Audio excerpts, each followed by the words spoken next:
Welcome to Managing Uncertainty, a podcast series from the experts at Bryghtpath discussing global risk, business continuity, and crisis management. Will you be ready to lead your organization through its critical moment? Hello and welcome to the Managing Uncertainty podcast. This is Bryan, Strawser, Principal and CEO at Bryghtpath. Joining me today are... Hi, this is Jenn Otremba, Consultant Bryghtpath. Hi, I'm Bray Consultant at Bryghtpath.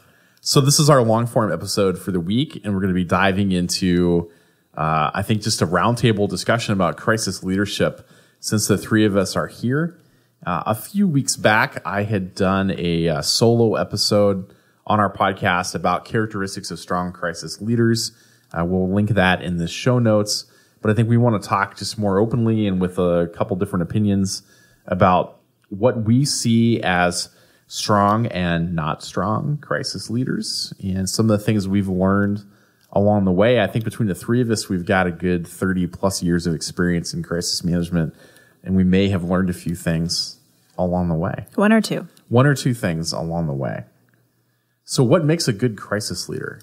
We start there. I think it's a lot of things. I think some of it comes a little bit more naturally to people. Some of it's learned, I think, for folks. But I think some of the key things are really having that ability to kind of see the incident for what it is, and not overreact to it, not get too flustered by it, kind of see it as an opportunity to kind of jump in and manage the situation for what it is, and make sure that you're trying to do the right things, and make sure that you're bringing the other people along with you, because it's not a solo sport by any means. That's a good point. It's not a solo sport at all. So I think it's developing that team around you to work through a situation. It's being careful not to get too emotionally involved with what's going on. I think, like you said, it's really keeping a level head as you're managing through the situation. And then I think also recognizing when you're beginning to escalate, or the people around you are beginning to escalate and get stressed, and separate yourself or separate others as necessary. So it's really being able to read the room and understand kind of where everybody's at. That self-awareness is a huge piece of it. To your point, I think it's being able to read the room, being able to read yourself, knowing when you're tired, knowing when you're stressed, knowing when you need a break, knowing when somebody else needs one too. Yeah. To be able to take those intentional pauses, and because that's how you're going to be able to get through that stuff, is to be able to recognize when, especially a long-term ongoing situation, right?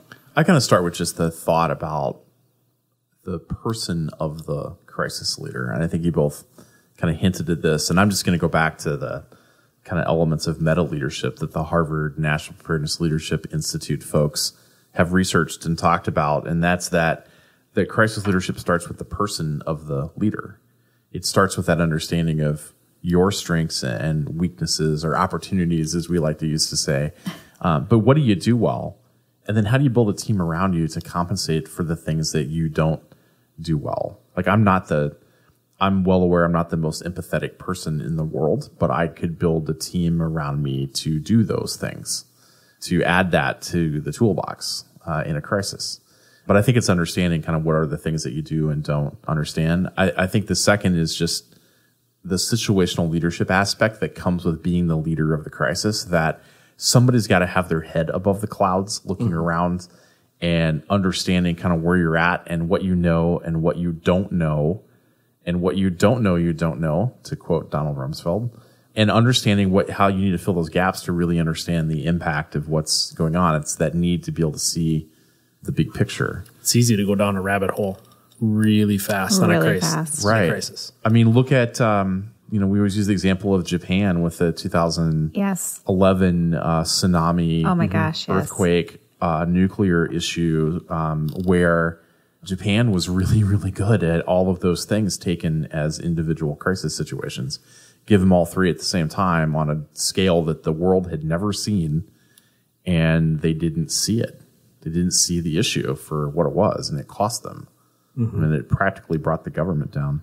From there, I think it's the leadership aspect of the leader understanding that they've got a couple constituencies that they have to communicate and work with. And that's, they got to be able to lead and communicate up within their organization. Or if they are the top person in the organization, then now they're interfacing with executives or political leaders, elected leaders who look to you to know the subject matter, but they're dealing with all of these other things. And you've got to, how do you communicate the right message? There's leading the silo, leading the team through the crisis, and then the ability to lead across. And I think that's the most important. It's the connectivity of effort, leading across multiple silos. And some people just don't see that. I think it even comes before that with you had mentioned earlier about developing the team and picking the right team around you. And I think training the team as well so that they're prepared to respond to incidents. And it's not shooting at the hip for every situation. Mm-hmm. I also found it interesting that you pointed out that you were not the empathy in the room. Oh, hell no. Which we're not either, Bray. So who plays the empathy here? Marie. Marie. I can be empathetic. Okay. Not really. Can you? Yeah, if you've ever taken, but you know what? I knew this because our previous employer put me in a situation to take an assessment tool, the Herman Brain Dominance Instrument, and it told me I didn't have any empathy. I mean, I literally have no empathy on that scale. But it was interesting to me as a leader to see that, and this was long before I worked in crisis management, but to look at that and go, well, I'm going to have to find some ways to compensate for that. I'm going to have some people around me that have this. Yeah, I think it's huge to know yourself. You know how you may not know how you're going to react in a crisis situation. We see this all the time, especially in the military. You don't know how you're going to react in those overly stressful situations that are unheard of to the normal population. But you may know yourself to know at least those types of things, mm-hmm. that you're not the person to go to for that, but you know the people on your team that are. Well, I think it's one of those things too where, I don't think that you're not, Bryan, to your point, I don't think that you're not an empathetic person, but it's probably not your natural inclination to go. No, you're there. right. And I think have to think about it. And that's those traits in a crisis leader that they need to be aware of. I am that person, and I could be that person outside of work or outside of this situation, but my natural instinct isn't to go there. It's to go here, which isn't wrong, but to know those things and know those things about you. To your guys' point is to build that team around you where they go there, and then that helps me get there. Support. Yeah, I mean, I had to your point, I had to train myself that when things happen, that my first questions were, what is the impact on the team? And how are we doing? How is the team doing? Yeah. And that team question is twofold. How are the folks at the site or sites that are impacted? Like, how are they doing? But, and I think both of you have brought this up, it's also how the crisis team was doing, right? My team and the other folks that came there to work on the crisis, how are they doing? Because you get into 4 or 5 days of 16-hour a day, 24-hour a day response, and you're dealing with, you've got employees that have been killed or injured and families impacted, homes lost. Or you don't even know where everyone's at. Right. And I think of like the Boston shooter situation. Right. Of trying to account for people and trying to get creative on how we could find out who was where. And that lasted for days. Mm-hmm. That was stressful for everyone. Yes. Almost a week. Although really only about a 48-hour period that was crazy. And I think back to your point, kind of that crisis leader kind of sitting in the middle of all those different tiers, the across, the up, the down. It's their disposition that probably matters most, especially in the probably first 24 to 48 hours of they set the tone.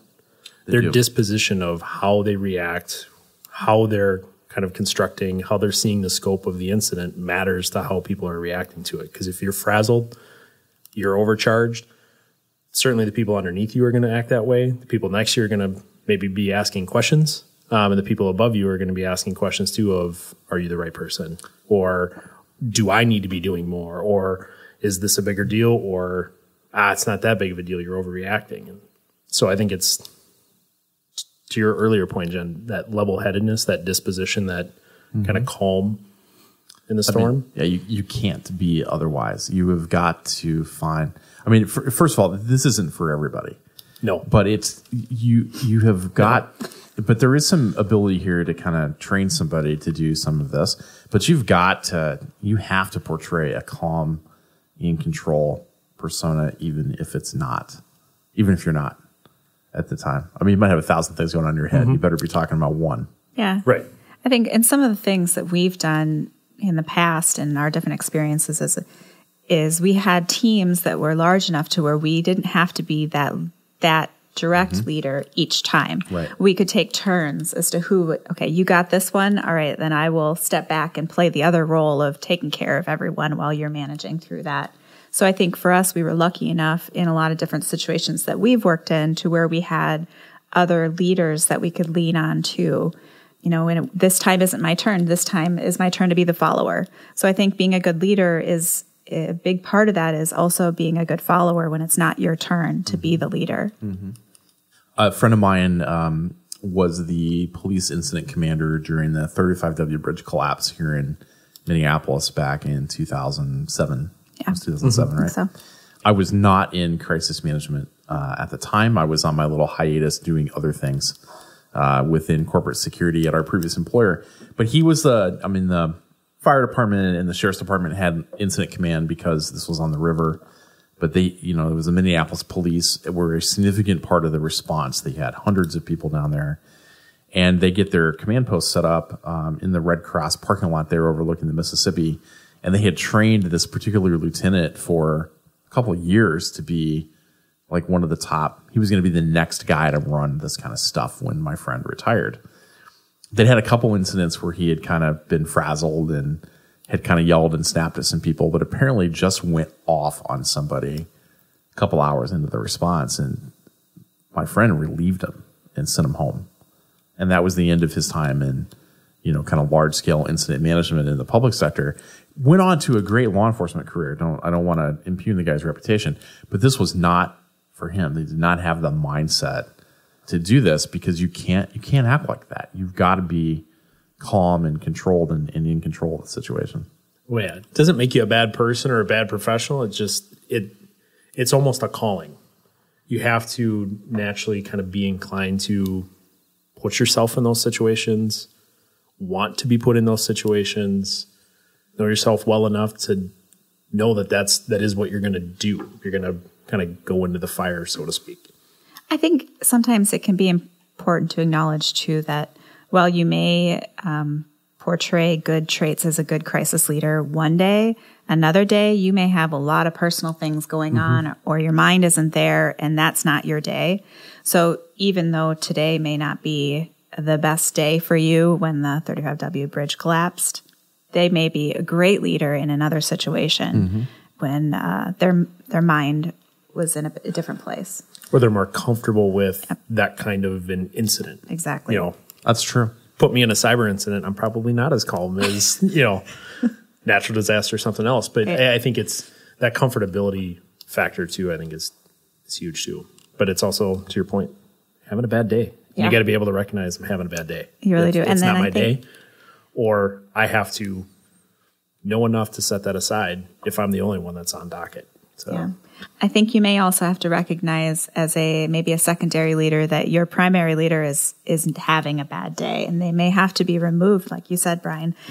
And as a good leader, you have to recognize somebody's telling you that it's probably true. So step down and move aside and let somebody else take over, at least for a while. And certainly, I mean, lots of responses are a 24/7 thing. Your own fatigue is a big issue. The fatigue of your team, I think, to your point about rotating and shifting people in and out, it's necessary. I mean, I remember when I first got into crisis management full time in 2005, around Labor Day, Hurricane Katrina hits, followed by Hurricane Wilma and Hurricane Rita. I put this out of order, Hurricane Rita and then Hurricane Wilma. And I don't think I had a day off for 60 days, 58, 59 days, because at the time, we didn't have the resources and we didn't have the structure that we would have later on when we built those capabilities out. That was not a healthy environment for the 4 or 5 of us that were carrying the load for this, but we didn't have anything else. That was it. Well, I think to your point there, working in consulting, I've learned a lot about working with smaller organizations that don't have built out teams quite like we did. And we've had a lot of different organizations reach out to us for specific needs. Maybe it's just to understand or be better at crisis communications in that moment because you don't have that expertise. And I think there's no shame in asking for help outside of your organization as well, whether that be with a consultant or even just people you know. Well, I think it gets back to one of the mantras we use too. When you need a friend, it's too late to make one. Yeah, that's not just external partners in law enforcement or EMS. It's the internal partners. It's having those teams. It's having that buy-in. It's having those relationships in place. That if you are a 1-2 person crisis management shop, you need those other players in the organization to know that, yeah, my other hat is crisis. So when something happens, I am shifting into that. I am helping there. And the organization knows that too. It's not just that HR person wanting to. HR knows that that's, something happened. I'm shifting into that because that's what the company needs or that's what the organization needs. Well, I think the partnership thing is, if you think about partnerships with other organizations, I think it's important to look at, there's a two-way street there that develops over time in that relationship or that partnership. It's not just about transactional nature of needing something in a crisis. I remember there were tornadoes that came through Minneapolis. Gosh, I don't remember when, 2009, 2010. They went into North Minneapolis, caused a lot of damage, right? Yes. Remember this? That's a big deal. So I wasn't impacted. Our company, I was in charge of crisis management at the time for a Fortune 50 company. We were not impacted. But on my own accord, I picked up the phone and called Minneapolis's deputy chief of police and said, hey, and it was like 8 o'clock at night, I think, when this thing happened. I'm like, hey, chief, just calling to see if you need anything. Do you need something? And he goes, hold on. He was in the command center. So he may want anything. But, they were okay. They had a great response. Fast forward to 2012, we had a active shooter situation that we were all three involved in that was across the street from our offices. And for 3 or 4 hours, we didn't really know what was really going on. And it turned out to be a construction noise that occurred. This guy at this point is retired from Minneapolis PD, calls me just to see, 1, do you need anything? 2, do you want to talk? And this was that night. Do you want to talk about kind of what went down that day? Knowing that we thought people were in harm's way, and it turned out to be a false alarm, but we were all concerned about that. I thought that's the kind of partnership I think you develop over time. It's not just about big company helping big police department and vice versa. It's that community piece of it too. Just that communal, not only broad scale, but just that crisis community of people who are in that kind of in the weeds all the time. I do. And I want to shift and talk about how do you kind of train or get educated on some of this. But during the 2017 hurricane season, which was such a monumental event for 4 months between Harvey and Irma and Maria, I was at Bryghtpath, but we were I was serving as interim chief security officer for a university that was impacted in all 3 of those. And it was a pretty stressful time because they didn't have the resources that we had previously. We've since, they built some things after this. But I went to the Harvard NPLI program, and I got an email in the middle of the hurricane season from Dr. Lenny Marcus, the co-director of the program, who said, hey, I'm down here with the Red Cross today in Virginia, but I've been all over talking to people, and I see a lot of you as alumni making huge impact, but here's some things to remember, and kind of took us back to the things we would talk about in the program. And I thought that was such a meaningful email to send, knowing that, God, he probably had 200, 250 alumni on the ground in leadership roles, doing different things, private sector, public sector. That connectivity, I think, really helps as you think about how you're dealing with and working through these situations. So how do you learn this beyond doing it? Practice, unfortunately. real life experience. Yeah, you don't really know how you're going to react. I know I said this before, but nobody knows how they're going to react in a situation, unfortunately, until you're put into the situation. I think if you want to get into this line of work, the best place you could be is in an organization that has multiple crisis leaders that you can learn from. Being thrown into it where you're the only one and you've never done it before, I don't think is the best place for you. That's not what I would recommend. I think it would be best to be somewhere where you can learn from other people, seeing different styles so that you can develop your own style and experience those things where you're not the only point person. There's obviously school programs you can go to. The academia has all kinds of options out there, but that's not going to be how you learn how to actually be in the nit and gritty. Right. You're going to learn some basics there, but some of the structure and fundamentals and the background and the context of all of it. But to your point, it is one of those things where you have to put yourself in situations where you experience it, whether it's you're just kind of one of the minions, helping execute it, or you're a partner, or you have some sort of an assistant role or something like that, but you almost have to be in it and watch it, observe it. I know from my early days, I was brand new into the concept and hired in, but it wasn't until the wildfires in California, 2008, that it was really like, okay, now my feet have been wet for a little bit for 9 months or something like that, but now I understand what's going on. Now I see what's happening, and that was really eye-opening for me to be able to step into that and get a taste for this is full on, and watching it play out and being able to jump in and kind of my instincts kicking in to kind of know what to do, what to expect. Yeah. One benefit too, I think for me, having a pretty long career military-wise, is we in the military like to train, overtrain, exercise, train, exercise, train. And there's something to be said. I mean, when we do it, man, it is awful. But there's something to be said about having so much training behind you so that when you're in a situation, you at least have an idea, a little bit of an idea about how you can react and have some of the automatics happen right away, because you don't have to go back and read again a protocol because you have memorized what am I going to do in this situation. And you work together with other members of your military unit as well, so that when you're in those situations together, you've worked together. In the civilian sector, we do the same thing where we run exercise after exercise after exercise. We don't do it as often, I think, in the civilian sector as we do in the military, but doing those over and over help to develop those sort of skills and those checklists in your mind as well.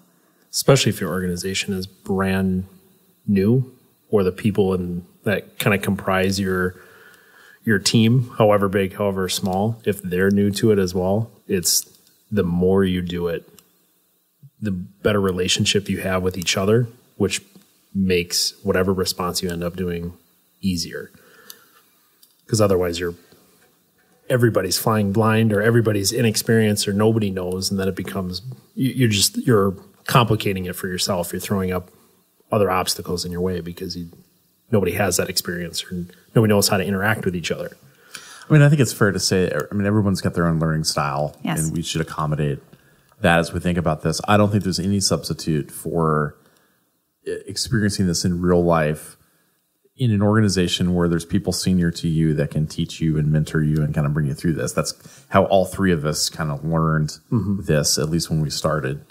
I think exercises are great if they're realistic. And we do exercises as a company for clients, and we've gone to the very realistic stage, I think, at this point in our consulting careers, where we want it to be under pressure. We want people to feel time constrained. We want them to have to make the tough decisions, and where there's limited time and information, and you got to decide what you're going to do. I also think there's a place for the academic aspect of this, which is there are programs you can go to and learn this. I'm biased. I think the Harvard NPLI program, because it is focused on leadership versus like, how do you structure an exercise? None of that happens there. The nuts and bolts. There's none of the nuts and bolts. This program is about how do you lead in a crisis? And when you're talking about, there's a lot of discussion of cases where that I think is even beyond what I saw in business school on my MBA, where in an MBA program, you read a case and then you discuss the case, and you might take action on the case in terms of talking through or writing something. But at NPLI, when you talk about a case, you bring the principal that was involved in the case to the class, and they tell the story, and you talk to them about what happened. And I think there's no substitute for that kind of experience in terms of learning about what happened, right? So when we talked about managing an organization through a reputational challenge, we had the director of the Secret Service, the incumbent director of the Secret Service, come in, off the record conversation, no press contact, no sharing. And he walked us through what happened in their scandal in Cartagena, where they had agents that were hiring prostitutes and other things that went on down there, and military personnel and others. And they got caught. So he's the Secret Service director. How does he manage through that? Okay, so that I thought was a great example of crisis leadership. And I agreed with many of the things that he talked about doing, right or wrong, about how they dealt with this. But I think programs like that are great. Mm-hmm. There's other good programs in crisis management and business continuity, but they're not focused on leadership. And I think what I got out of Harvard was about, here's how you should think as a leader dealing with these situations, and what are the things you should look for in yourself, good or bad, and how to compensate for that, as you're building the team around you. Yeah, I think to build onto that, it's that self-assessment piece is critical too, to know yourself. And we talked about this earlier, but just it is important to know those things and to know where your limits are. I think the other piece too is there's a lot of good examples of companies that have gone through different situations, whether it's reputational, whether it's right or wrong or tragic or not, finding those stories, finding those breakdowns, finding those reports from Harvard, from other places where they've deep dived into it and they're talking to people and reading those articles or those papers or books, to at least get a sense of how did they respond? What were they thinking about? What did they learn? What, at the very minimum, it's that preparation. It's that. Mm-hmm. That's a good point. I love that actually, because we spend a lot of time talking about at Bryghtpath, especially, we talk about a lot of things that go wrong and how they manage. And we break it down to, well, how did they manage through it? What did they do? What could they have done better? So I think, to your point, it's sort of, even if it's your own incident, making sure that you're running through that after action with your team so that you can get better for the next time. I think that says a lot about a leader when you're able to not only assess yourself, but have your team assess you. Mm-hmm. And we've seen this. We've seen good and bad leaders in our experience from a crisis standpoint. Yeah. We've seen incredibly intelligent folks who are great leaders within their organization could not lead through a basic crisis situation because of a number of different reasons. It could be they have low kind of emotional intelligence, and so they panic and they get frustrated. We've seen the let's debate the decision for 4 hours. Yep. Situation. Meanwhile, you got people in harm's way, looking to you to make a call.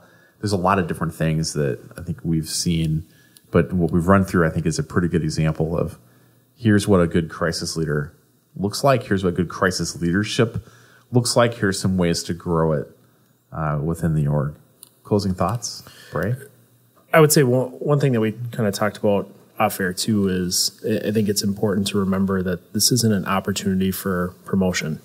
It's not an opportunity that a crisis leader should look to take advantage of. It's an opportunity that needs to happen for the company. You need to step in that role with some clarity, and it's not about you at that point, no matter what's going on. And if it does involve you or it is part of you, it is you should probably step aside, because there is that bias coming into play. But it really isn't about you at that point. It's about the organization. It's about the people impacted. It's about the team. That's where your head's got to be at. There's my lack of empathy speaking. It's about the team. Jenn? I don't think I could put it any better than that, honestly. I completely agree with what you're saying. Yeah, I think we've hit everything that was on my mind. I just end with this, that if you're the crisis leader in the critical moment, your team and your organization is looking for you to lead them. Lead them. Yep. Take them through the situation. Be the leader. Be the leader. And if you're not the right person, find somebody that can and bring them in and put them under you and let them lead it. I would say too, so my final thought. Final. It turns out Bray has a lot to say. I have a lot to say on the subject. No, I think it's, to your point, if you're the designated crisis leader, that's, like we said, that's your opportunity to kind of step into that and lead them. That's why you're in that role. But I think if you're not in that role, if you're one of the key partners, you're on the crisis, their cross-functional team, if you're underneath that person, you're still a crisis leader. You still have a job to do. You still have to lead your respective area. You still have to be that player. So it's also about being a kind of a crisis follower too, where you're in it and you're self-aware enough to know, I'm tired. I got to take a step back, or I know about this. Let me see what I can do to help. I think there's that designated crisis leader, but everybody else has got to have a little bit of that too, to be able to get through it. Right. There's some responsibility for everyone on the team, Mm-hmm. but yeah, be the leader or be the follower, right? Because it's the culture of the team is what probably makes or breaks that response. Mm-hmm. That's it for this edition of the Managing Uncertainty podcast. Join us next week with our update on current events and news from around the world. Hope to see you then. Thanks for listening to this episode of Managing Uncertainty, produced by the experts at Bryghtpath. To receive notifications of new episodes, join our newsletter at bryghtpath.com or subscribe through your favorite podcast player, such as iTunes or Google Play. Learn more about the services and trusted advice from Bryghtpath by visiting bryghtpath.com. That's BRYGHTPATH.com.